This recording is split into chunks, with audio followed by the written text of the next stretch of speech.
Bismillahirrahmanirrahim. Assalamualaikum warahmatullahi wabarakatuh.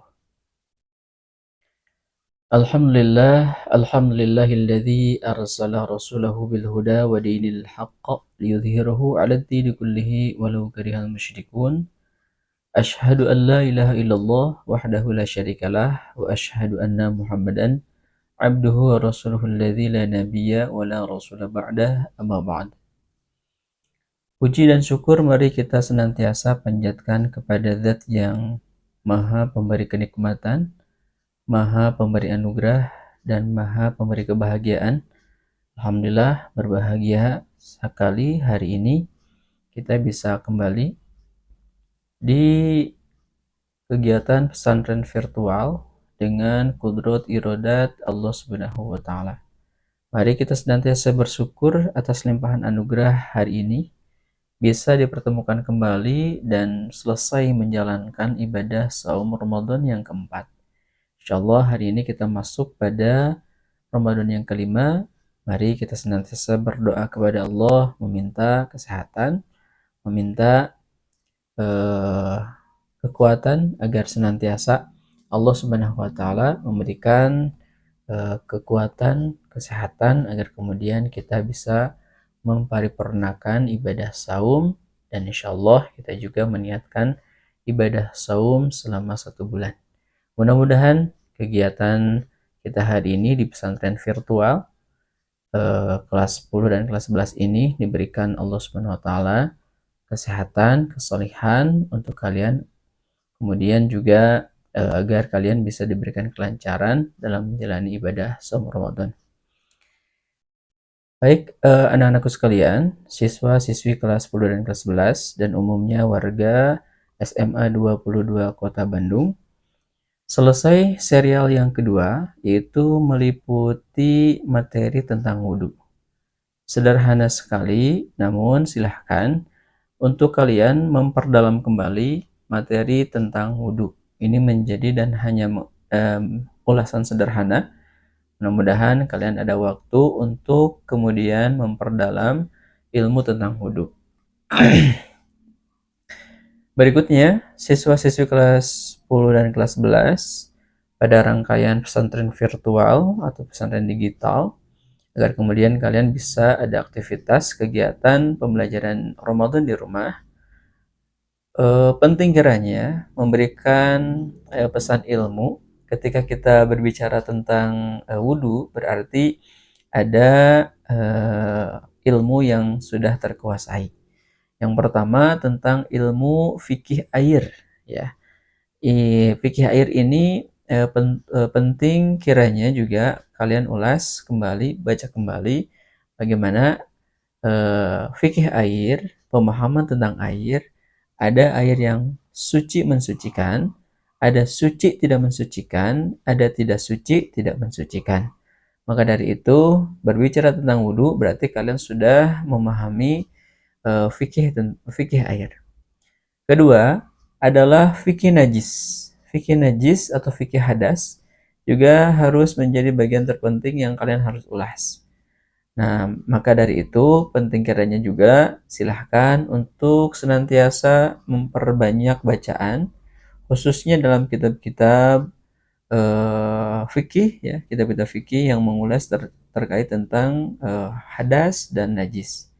Maka dari itu masuk pada ranah yang namanya wudhu. Makanya wudhu itu bukan bab pertama kalau di dalam kitab-kitab, ya, baik dalam kitab Sahih Bukhari ataupun Sahih Muslim ataupun kitab-kitab yang lainnya, ataupun kalian yang dulu pernah di pesantren, ya, belajar tentang kitab-kitab fikih, mungkin kitab Bulughul Maram atau kitab-kitab seperti Safinah, ya, Safinatun Najah, kemudian beralih kepada Sulam Taufik, kemudian Bajuri, kemudian Fathul Wahab, dan kemudian kitab-kitab yang lain yang diajarkan, diulas di pesantren. Mudah-mudahan menjadi hasanah juga untuk kalian bisa memperdalam kembali tentang kitab-kitab fikih. Nah, setelahnya selesai di serial yang ketiga, kita akan masuk pada serial yang serial yang kedua, 1 dan 2 itu serial tentang wudhu, dan kita masuk pada serial ketiga dan keempat mengenai tentang sholat. Nah, makanya wajib kiranya untuk kalian pahami kembali terkait tentang hal-hal yang berkaitan dengan sholat. Maka serial yang ketiga ini kita akan coba ulas bagaimana pengertian sholat dan kedudukan sholat. Baik, bismillah, kita akan mulai materi inti yang insya Allah mudah-mudahan menjadi perbaikan, lagi-lagi perbaikan ibadah-ibadah sholat kalian, agar kemudian disampaikannya pesantren virtual dengan hasil musyawarah guru mata pelajaran Pendidikan Agama Islam dan Budi Pekerti SMA 22 Kota Bandung juga menitik beratkan kepada kami bagaimana bisa disampaikannya materi-materi tentang keimanan. Maka dari itu, mudah-mudahan disampaikan hal ini adalah untuk bisa kemudian kalian terapkan ya dasar keimanan yang ada kegiatan di rumah gitu ya. Kemudian dasar keimanan yang kalian bawa dari rumah ke sekolah. Makanya kami menjadi salah satu hal yang menjadi bagian untuk memberikan penerangan hal itu. Mari kita ciptakan sama-sama bahwa disampaikannya materi ini bukan hanya kalian catat untuk mendapatkan nilai. Lebih dari itu, maka hari ini kita sama-sama untuk meluruskan niat kita. Jadi bukan hanya sebagai tugas dari sekolah, tugas dari Dinas Pendidikan Provinsi Jawa Barat. Bukan hanya hal itu, justru harus lebih karena kita ada pada rangkaian program unggulan yang Allah berikan pada 12 bulan, 1 bulan Allah berikan program unggulan kepada kita sekalian, yaitu ibadah saum. Maka ibadah saum mari kita jadikan menjadi ibadah yang bukan menciptakan malah ya, karena kalau menciptakan mah harus di bulan-bulan sebelumnya. Justru harus memanen aktivitas amaliyah keimanan, amaliyah ibadah yang kalian sudah lakukan di 11 bulan sebelum Ramadan. Maka bulan ini, bulan Ramadan, bulan saum, bulan mubarak, bulan barokah, bulan mubarak, untuk kemudian kalian bisa memanen ibadah-ibadah yang lain. Baik, bismillah, kita akan masuk pada sesi inti dari pengertian dan kedudukan sholat. Sholat ini perlu juga menjadikan pengantar. Sholat itu satu kata diksi yang tidak aneh ya bagi kita sekalian, adalah aktivitas yang dilakukan dan wajib hukumnya. Bahkan kalian sudah mendapatkan informasi ilmu tentang sholat pada kegiatan pendidikan sekolah dasar, bahkan di pendidikan anak usia dini ya sudah disampaikan oleh para guru kita, guru kalian juga sekolah dasar, kemudian sekolah menengah pertama. Lalu hari ini tugas itu disampaikan kembali, dikuatkan kembali untuk kemudian bisa menjadi kuat dan diistiqomahkan. Inilah tugas pokok kami di sekolah menengah pertama. Berikutnya, pemahaman yang harus kalian bangun ketika kalian masuk kepada suatu lembaga pendidikan yang bernama Sekolah Menengah Atas Negeri 22 Kota Bandung. Ingat, sekolah negeri itu bukan sekolah yang bebas. Justru sekolah umum itu atau sekolah negeri ini adalah sekolah yang jelas. Ya, jelas dari tugasnya, ya jelas pendidikannya, jelas kurikulumnya, jelas aturannya, jelas kedisiplinannya. Jadi jangan sampai kalian masuk ke negeri alih-alih untuk bisa kalian melakukan suatu aktivitas pergaulan yang bebas. Khusus dalam sholat, berarti kalian ketika masuk ke sekolah negeri 22, kalian bebas tidak melakukan aktivitas sholat, amaliyah keimanan sholat, itu salah besar. Maka dari itu hari ini kami atas nama Musyawarah Guru Mata Pelajaran Pendidikan Agama Islam dan Budi Pekerti mengingatkan kepada kalian yang hari ini lalai tentang sholat, lalai melakukan kewajiban sholat, hari ini diingatkan untuk tidak lalai. Dan hari ini bagi kalian yang eh, pergaulannya sangat tidak mencerminkan nilai-nilai atas asar-asar sholat, maka hari ini harus mencerminkan bahwa kalian adalah orang-orang yang mampu menampilkan nilai akhlak sholat. Nah, sholat itu secara pengertian itu asal kata dari kata as-sholatu. As-sholatu itu berasal dari kata dasar fi'il madhi sholla yusollu sholatan. Sholat itu adalah doa. Sholat itu adalah permintaan kita kepada Allah Subhanahu wa taala. Permintaan dari derajat yang rendah kepada derajat yang tinggi. Ada juga sholat itu diartikan juga dengan kata dasar as-silah. As-silah itu adalah hubungan. Jadi ketika seorang hamba melakukan aktivitas sholat, berarti dia sedang melakukan hubungan hamba kepada Allah. Maka sebaliknya, pemahaman yang sebaliknya atau mafhum mukhalafahnya, seseorang ketika meninggalkan sholat berarti seseorang itu sudah memutuskan hubungan dengan Robnya. Maka dari itu, hari ini mari kita pahami kembali bahwa sholat itu adalah salah satu definisi awal adalah yang pertama adalah doa, kemudian yang keduanya adalah hubungan. Di dalam doa itu ada keberkahan. Berkah itu artinya ziyadatul khair. Ziyadatu itu bertambah, al khair kebaikan. Jadi kalau kalian lakukan aktivitas sholat, maka di dalam diri kalian mampu menghadirkan nilai-nilai atau mampu menambah nilai-nilai kebaikan. Maka di dalam sholat bukan hanya aktivitas sholat saja, ada aktivitas menjaga auratnya, ada aktivitas menjaga kebersihannya, ada aktivitas menjaga lisannya, ada aktivitas menjaga waktunya, ada aktivitas menjaga kedisiplinan di dalam pelaksanaannya. Maka orang sholat itu tidak mungkin ada aktivitas-aktivitas manusia seperti main-main, seperti makan, seperti merugikan orang ketika sholat. Tidak mungkin orang sholat itu dalam niatan awalnya dia menghadirkan dirinya kepada tempat yang suci, yaitu masjid, untuk melaksanakan ibadah sholat. Jadi tidak mungkin ada aktivitas-aktivitas yang di dalam amaliyah sholat itu aktivitas yang tidak disertai dengan suatu niat yang kuat. Makanya akan terjadi ketika seseorang atau seorang siswa, seorang murid melakukan aktivitas sholat tapi tidak mampu memunculkan tekad, memunculkan niat yang kuat. Makanya tidak salah ketika pelaksanaan sholatnya terjadi sholat-sholat yang tidak khusyuk, sholat-sholat yang main, bahkan cenderung aktivitas sholatnya itu mempermainkan, ya. Kemudian selain sholat juga ada aktivitas azan, ada aktivitas iqomat, di sana ada doa. Makanya kenapa penting sholat? Karena akan menumbuhkan dan menambahkan nilai kebaikan ketika seseorang melaksanakan sholat.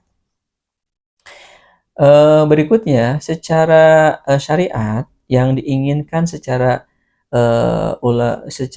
pengertian istilah atau pengertian syariat bahwa sholat itu adalah diartikan, bahkan di dalam Ibnu Qudamah itu disampaikan bahwa sholat itu diartikan ad-du'a.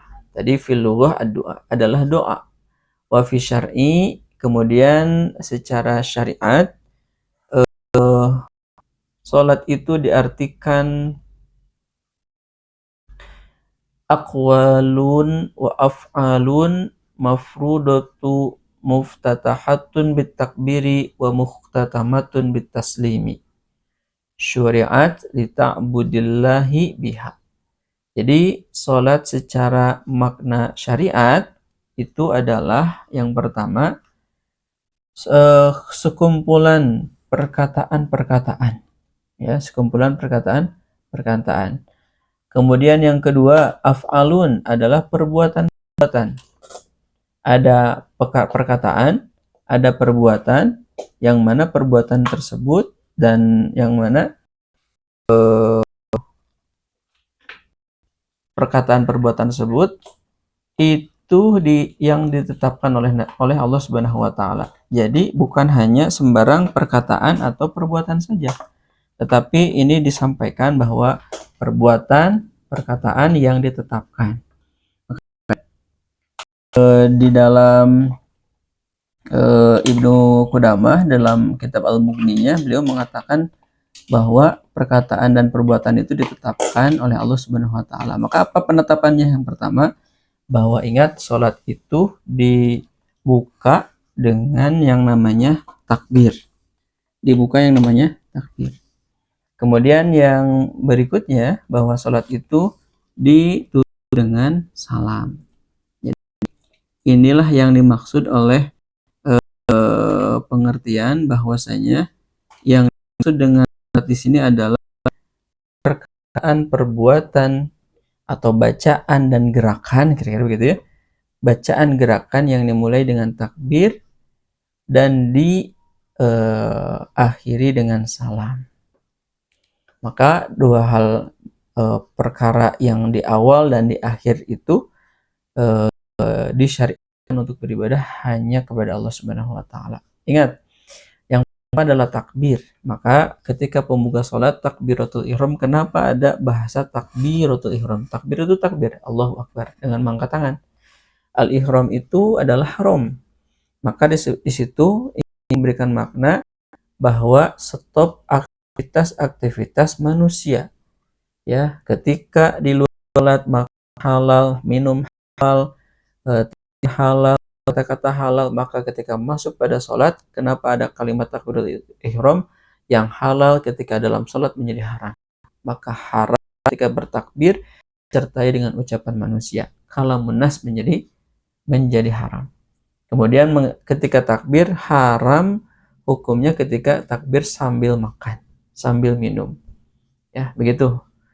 Wa muhtatamatun bitaslim, dan diakhiri dengan salam. Nanti kita di sesi serial keempat akan coba kita ulas ya, bagaimana tata cara pelaksanaan ibadah sholat. Bahkan para ulama ada yang menyebutkan rukun sholat itu sampai dengan 14, sampai dengan 16, sampai dengan 19, sampai dengan 21. Ada yang menjadikan terpenting di dalam sholat adalah tumaninah. Maka tumaninah itu artinya kan tenang. Dalam bacaannya tenang, dalam menghadirkan gerakannya tenang, maka ketenangan ini menjadi rukun. Ketika seseorang sholat, tetapi sholatnya mampu menghadirkan ketenangan, tumaninah dalam sholat, kata Nabi, pernah ada seseorang sahabat yang sholat itu tepat.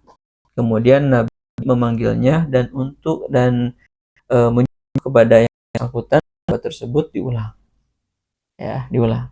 Kenapa? Karena tidak akan mendapatkan salah satu efek dampak, tidak ada. Nah, kita rekap. Yang pertama, pengertian salat secara bahasa adalah doa. Doa itu adalah permintaan. Ketika memohonkan maka dengan kebun kebutuhan.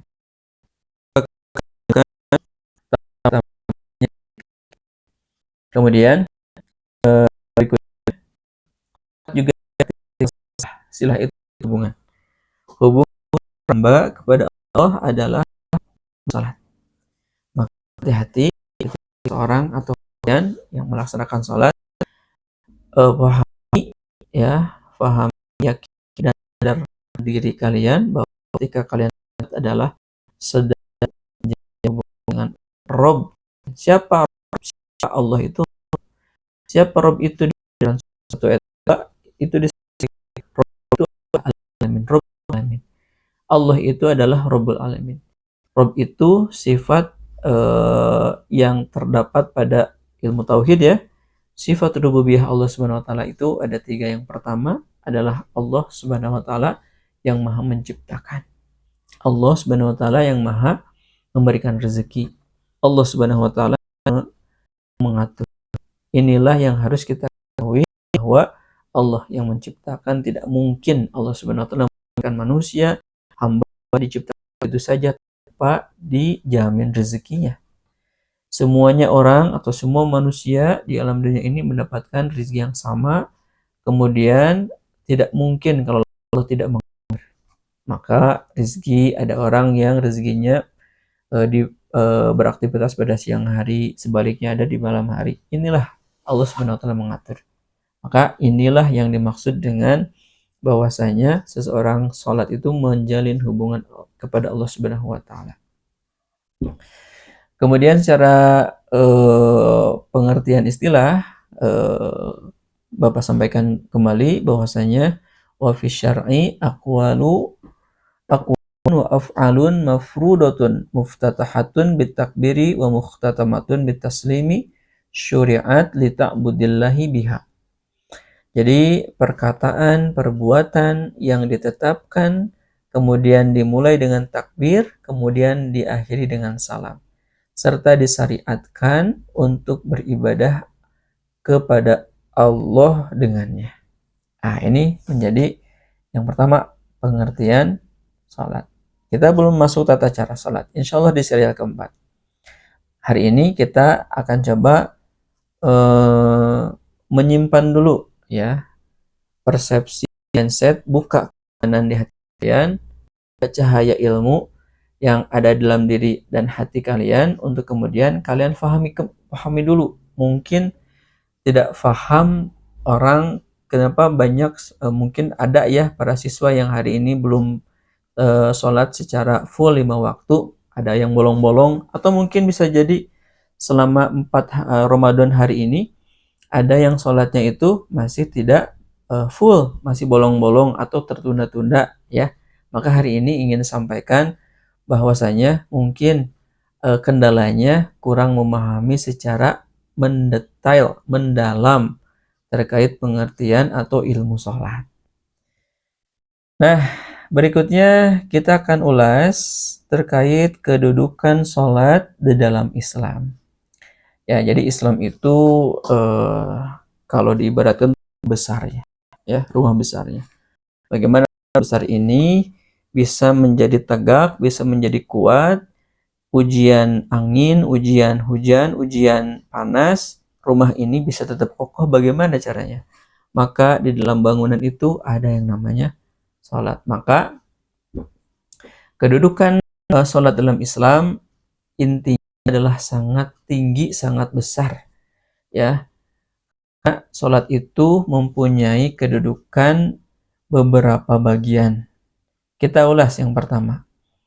Yang pertama, bahwasanya sholat itu adalah rukun. Yang namanya rukun, jadi satu kesatuan di dalam tubuh. Dan satu kesatuan di dalam tubuh. Tubuh yang Allah ciptakan dengan sedemikian detail, dengan sedemikian dahsyatnya, Allah Subhanahu wa taala berikan rukun. Ya. Pasti di dalam kepala ini 2 mata, 2 telinga, lubang 2 hidung, 2 lubang hidung, 1 mulut, ada 2 jari ya, dengan 2 tangan dengan 10 jari, 2 kaki dengan 10 jari. Inilah rukun. Ya, inilah rukun. Bahwasanya tadi disampaikan bahwa kedudukan sholat Islam yang pertama adalah sholat adalah rukun Islam yang kedua.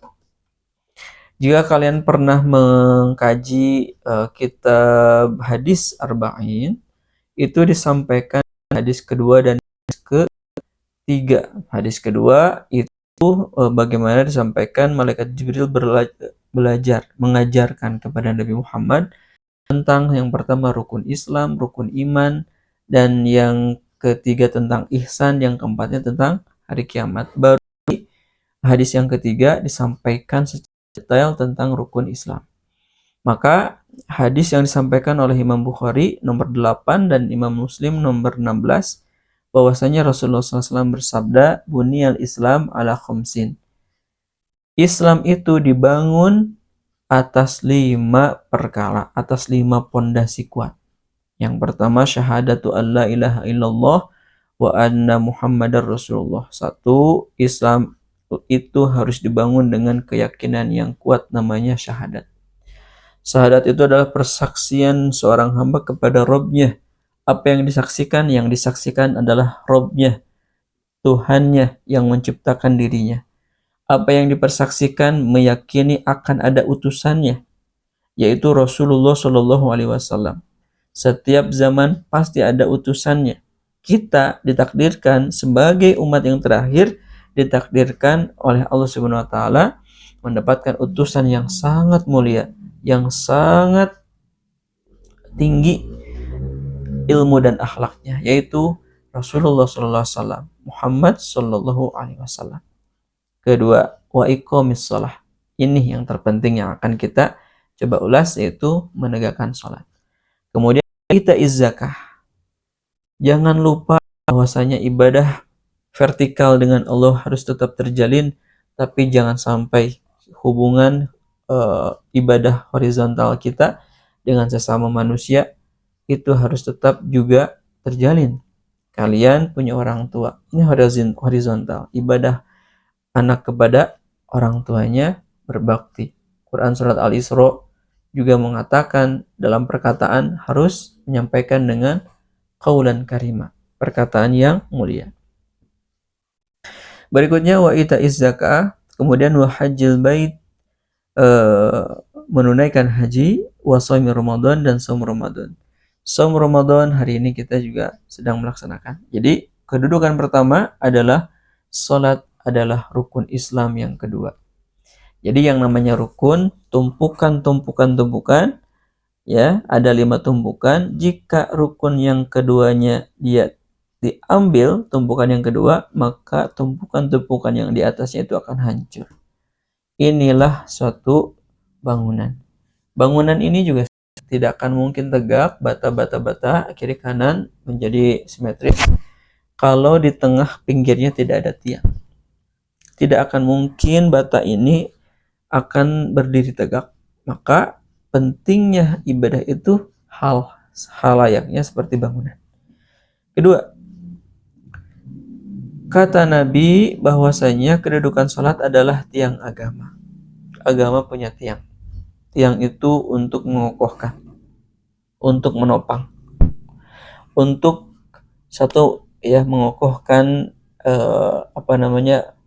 suatu bangunan samping dan mengokohkan untuk tiang-tiang ke atasnya. Dari Mu'adz bin Jabal radhiyallahu an, Rasulullah SAW bersabda, Rasul amri al-Islam. Jadi pokok dari segala urusan agama itu adalah Islam. Bahkan ada salah satu hadis